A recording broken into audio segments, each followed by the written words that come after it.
This is Palworld, being played on a portable Panasonic tiny black and white TV from 1984. And somehow Palworld has made it probably to at least my top 10 favorite games of all time, if not higher. But you know, I should just show you what I mean here. And with this little mini TV that was my dad's, I can certainly say that it was memorable at the start to play Palworld, and its initial launch worldwide on PC on Steam was January 19th, and so that should be when we're uploading this video. We're gonna do like maybe just a small section of starting the game of Palworld. You'll see here like the intro and then just some of the early stuff, right, in the game. But absolutely, I'll go to my main file, you know, quote unquote, show you guys some footage that I guess is like the real Palworld, right? The deeper level of Palworld. And all on this TV. Like I said, this was my dad's. Unfortunately, he is no longer with us. My dad died actually in June of 2025. So at this point, we're going to be coming up on a year, probably in no time, which is crazy. And what else is crazy is that Palworld itself has been out for 2 years because it came out in 2024. And so for history's sake, at the time that I record this, it's 2026.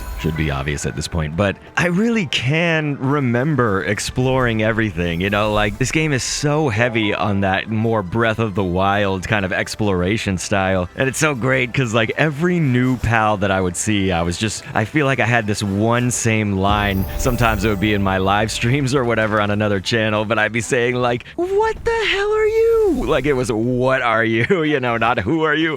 What the f is this? And I was saying it in the best way because it was just like my curiosity was insane. It was and is sort of this feeling of like being a kid but being an adult, having those two worlds collide, and really again like in the best way. When I first played Palworld, it was on a live stream on Dr. Kendo Commentaries. That's my other YouTube channel. It was one where I did kind of just like these legendary things for a decade plus, you know. But I made this channel here to show off games like Palworld, but on this TV, this retro tech. So that's where like the retro Kendo can come in if we're doing games that are either more modern or kind of like in the middle, let's say, but also the old school games. So please, if this is your kind of thing, I would love if you subscribe. Not forcing anybody, but there's always like a story. I try when I can to maybe make some kind of emotional element to the stories or to the games, you know, like something that also could relate to my dad or like family growing up, etc., right? And so just speaking of that, Palworld wasn't a game that came to me when I needed it. It was a game that became special the deeper that I went with it. You know, the more that I played with it and the more familiar I became with everything, man, like if you peel back the layers of this game, you know, we just mentioned the exploration factor. I mentioned a little bit about the pals, but like automating your bases, right? Like having an efficiently working base, you know, this is really,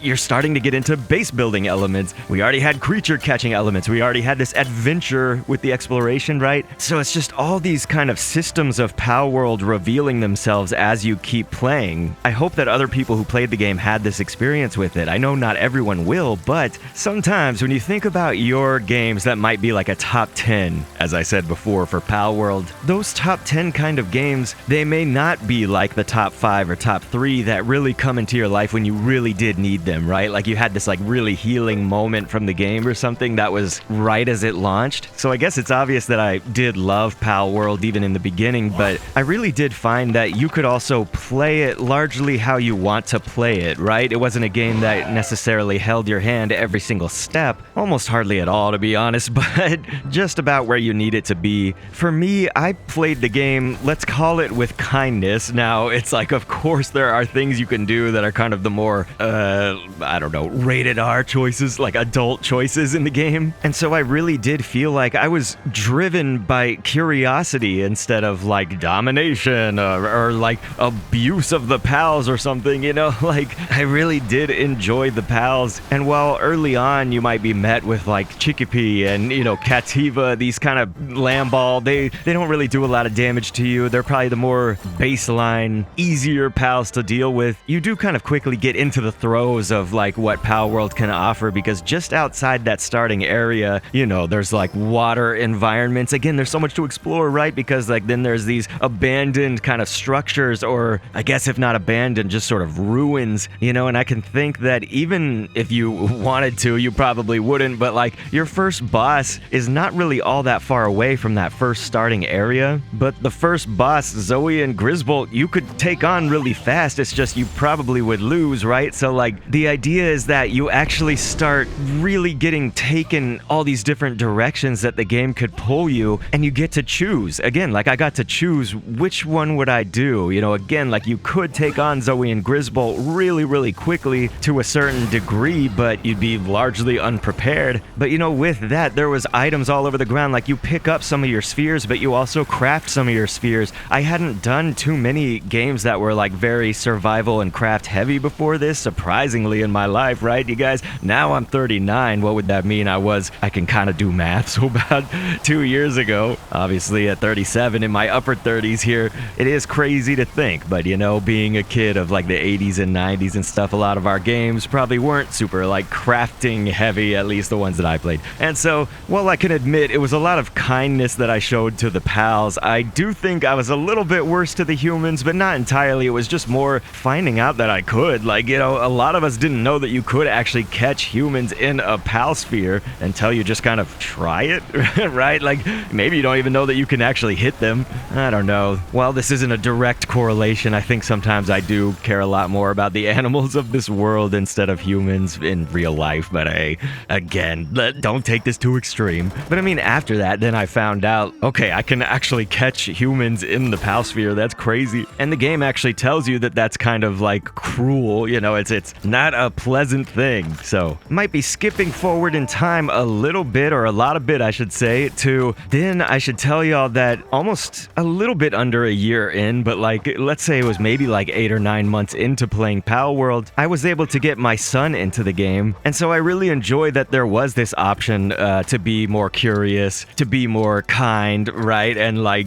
really identify with the pals in a way that they're cute, or that they're cool, or that whatever you may love about the pals, that could really come forward. And that's illustrated to me no better than a kid playing it as well, right? So me playing this game with my son, I mean, it's just amazing. Like guilds, multiplayer, you know, if you want to have that collaborative experience, you know, it was like, it's very much like opened up me and my son playing co-op together. Very easy. And I can tell you, when my son started playing Palworld with me, that kindness mattered. It's just something also with how I raise him. You know, I'm always trying to think, my dad who had this TV, you know, the owner of this TV previously, I'm so glad I recovered it from his things and get to tell you guys things like this, because he was probably the person that ingrained that the most in my mind. Is that he used to have this saying that people will mock you for doing the right thing or doing the kind thing. It just kind of depended which one you want to say. So let's say people will mock you for being kind, but you should always do it anyway. You know, that was what he emphasized. You should always do it anyway. It's not about the external reward. It's about who are you as a person. And like I had that intrinsic kind of value. I feel like even if I said before, you know, that animals, I kind of like them more than humans, I still feel like all people are valuable. You know what I mean? And so I can tell you guys really briefly, hopefully we are, I'm kind of editing a lot of this like out of order with the video portion, because I want it to be able to sometimes illustrate what we're talking about, right? But I think that we're now seeing like my main file, let's call it, my main world here. And this is the one that I play on with my son. So this is our world together here in Palworld. And we're both in the high up levels. I might be 65 right now, but we're both like 60 and beyond. But you know, that empathy and like that kind of kindness and stuff, it emanated out of my son one time. We were trying to catch him Pull-a-Pup when that pal came into the game. This is a little bit more of a recent update actually, to some degree, but Pull-a-Pup is like one of my favorite pals. It's just so cute, and I feel like I'm kind of drawn to like either the cute, or I'm not like drawn to the really powerful pals, right? All the meta relevance. But yeah, as we were trying to catch my son a group of these Pull-a-Pups, we accidentally killed one, and he actually started crying. And so I can tell you that's a testament, of course, to just how he and I live our lives, let's say, you know, like that he would actually show empathy for this. It's a video game creature for one, but some people don't even show empathy to real life animals. But the fact that he has that kind of sensitivity that I have, that he would cry over the fallen Pull-a-Pup, I feel like that just shows you Palworld's power, mainly like a capability that it can be really good. It's not like the game taught him cruelty. when you look at this, it taught him care. But I know it would be really weird if we didn't address the Mammorest in the room or Caparaja, because yes, there is the Palworld versus Pokemon dynamic. I'm not trying to be super defensive here on either. I love Pokemon. I'll try not to get like too ranty or anything, but to me, I love Pokemon and I love Palworld, and loving Palworld doesn't take anything away from Pokemon. For me, like, the biggest concession that I hope we can all make, are we rational people out there on the internet and social media? The biggest concession that we all know is that, yes, there are so many of those design similarities, right? I mean, Dire Howl looks like midday Lycanroc, of course. Claws are different, a little bit of the fur different. Okay, yeah. But you guys, I think it is important to remember that it is okay if somebody doesn't want to play one of the games, or whatever, but it's also okay if someone does want to play one of those games. And unfortunately, I feel like it does get a little bit, it feels like kind of political, right? It's like very emotionally charged. And for me,